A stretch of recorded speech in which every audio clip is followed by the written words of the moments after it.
This is the idea. It's not necessarily just anxiety. This is what people don't understand. They're like, oh well, I can't be anxious. Do not be anxious for anything. This and that. That's not necessarily what it means. Okay, it's natural that people have anxiety. It's weird if you have no anxiety. That means you're oblivious to anything because, reality is freaking crazy.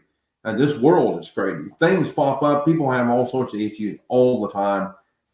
Detrimental issues, all kinds of different things that come into play. So no wonder you have anxiety. That's not what it's meaning. What it means too is the Greek word there being used is more of a amplified anxiety, like an excessive worry. If you're excessively worried about those things, what happens too when you're excessively worried is you become left hemisphere dominant. You're not able to flow properly. And they've done studies on this too, with the idea of, even as simple as test taking or any of those things.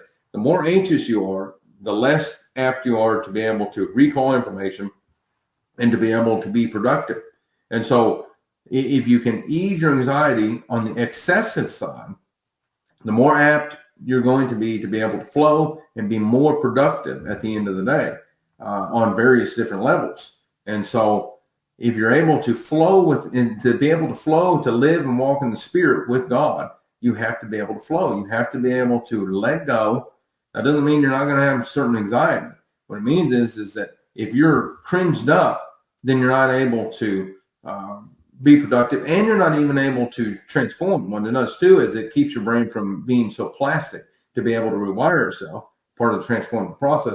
And at the same time, it bunches up your DNA within your cells to where it doesn't allow them to produce new proteins that make up your body, that transform your body. So the more relaxed you are, what it does is it loosens up the DNA to be able to activate dormant genes in your body as you're exposed to new experiences or new material you're studying that ultimately produces new proteins, activating dormant genes that produce new proteins that make up your body, that literally transforms your body, and rewires your brain, transforms your brain.